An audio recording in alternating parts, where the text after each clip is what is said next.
Assalamualaikum warahmatullahi wabarakatuh.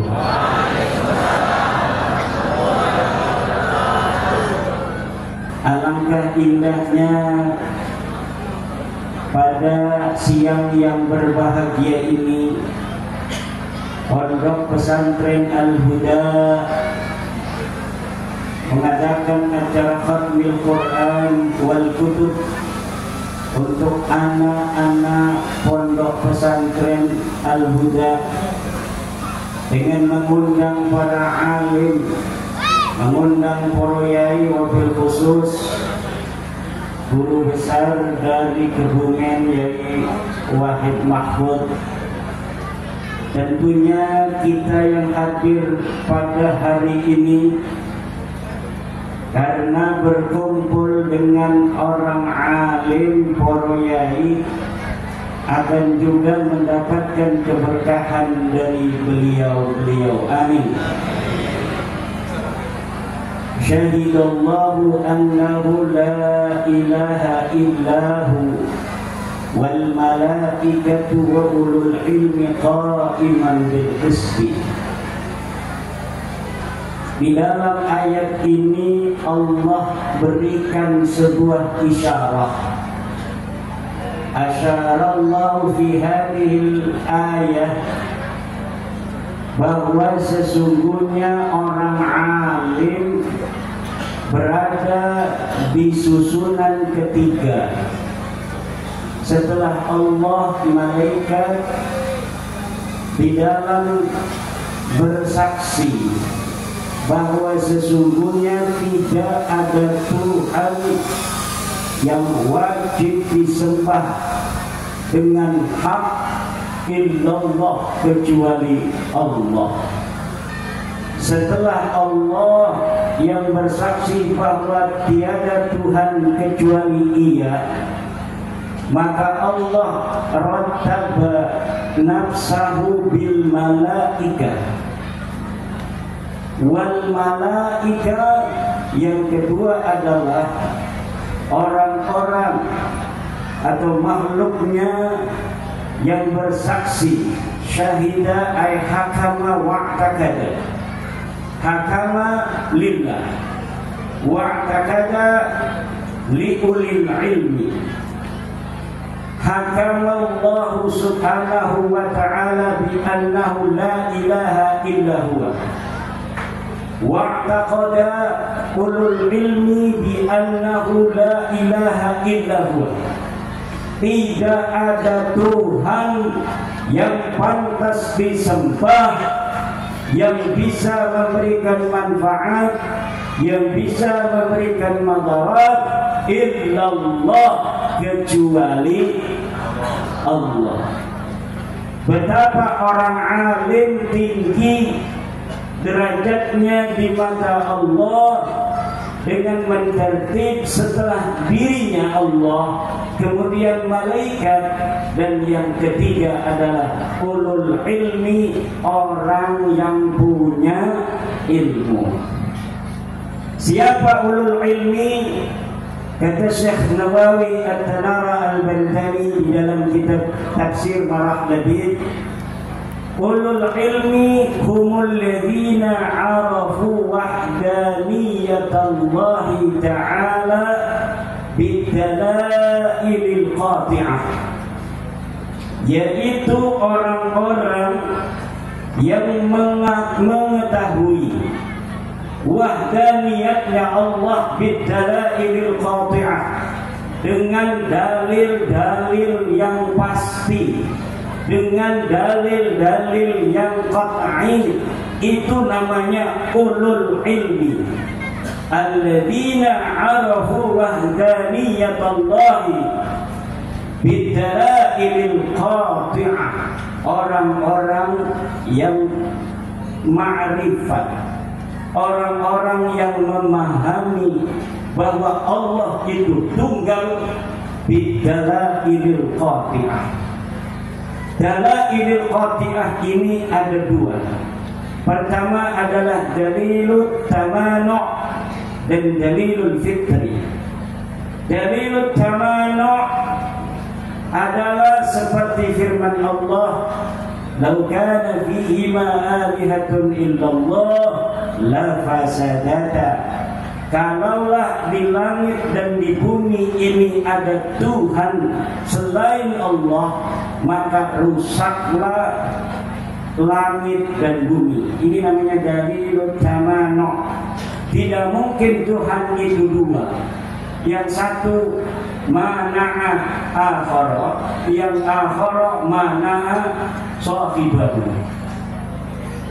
Kalau Tuhan itu ada dua, yang satu pengen menciptakan langit itu ada tiangnya, yang satu ingin menciptakan langit tidak ada tiangnya.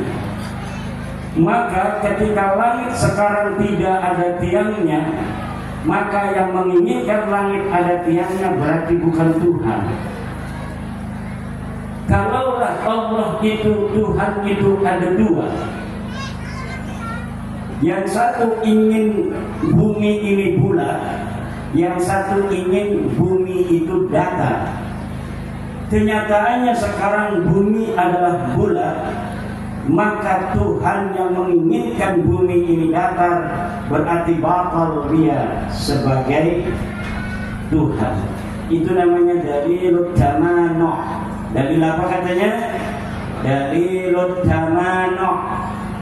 Yang kedua adalah dalilul fitri, bahwa manusia ketika sudah berada dalam suatu titik nadir dalam hidupnya, ketika harapan-harapan kepada selain Allah ini mentok, ketika dia sudah tidak lagi berharap kepada orang tuanya, ketika dia sudah tidak berharap lagi kepada istrinya, kepada suaminya, kepada kakaknya, kepada adiknya, kepada orang-orang yang ia kenal, tidak ada seorang pun yang bisa untuk dijadikan sandaran dari masalah yang ia hadapi. Maka manusia dalam keadaan itu akan kembali kepada Al-Ilahul Wahidul Qahhar, Tuhan yang tunggal, yang maha perkasa.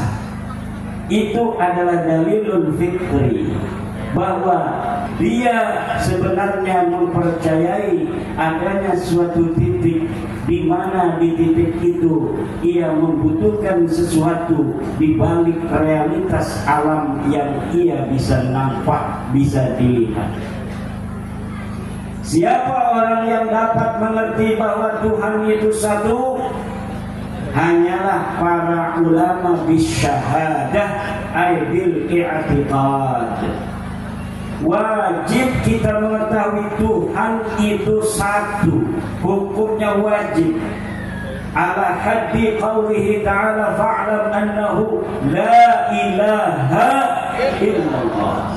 Fa'lam, maka ketahuilah annahu la ilaha illallah, bahwa tidak ada Tuhan selain Allah itu la yajuzu nailuhu bitaqlidi wal ittiba' walakin bil ilmi, lianna Allah subhanahu wa ta'ala yaqul fa'lam bil ilmi annahu la ilaha illallah. Maka untuk orang-orang awam dari zaman Wali Songo, untuk kemudian dia baiat kepada orang-orang alim di dalam bagaimana dia memahami la ilaha illallah untuk dia amalkan sendiri. Tidak ada Tuhan selain Allah. Tidak ada yang bisa memberikan mudarat kecuali Allah. Tidak ada yang bisa memberikan manfaat kecuali Allah. Siapa yang tahu?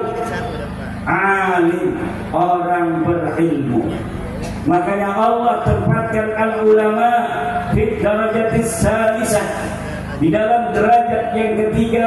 Syahidallahu wal malaikah wa ulul ilmi qa'iman bil qisth.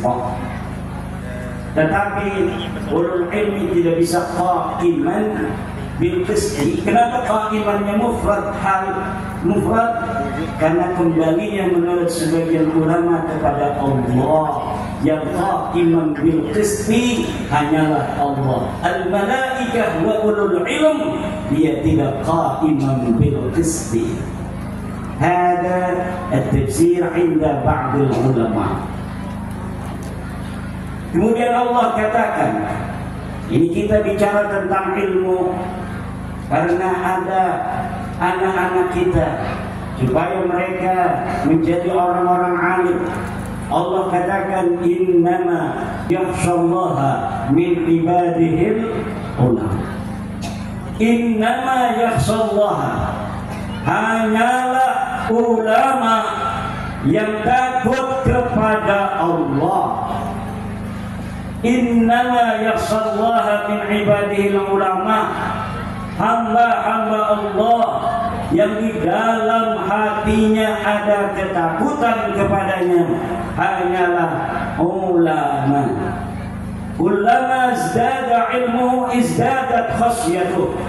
Kapan-kapan ilmunya bertambah, maka takutnya kepada Allah bertambah.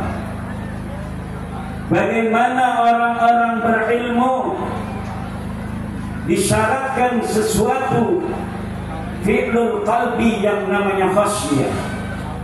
Al-ilmu fi'lul aqli, tetapi khasyah fi'lul qalbi.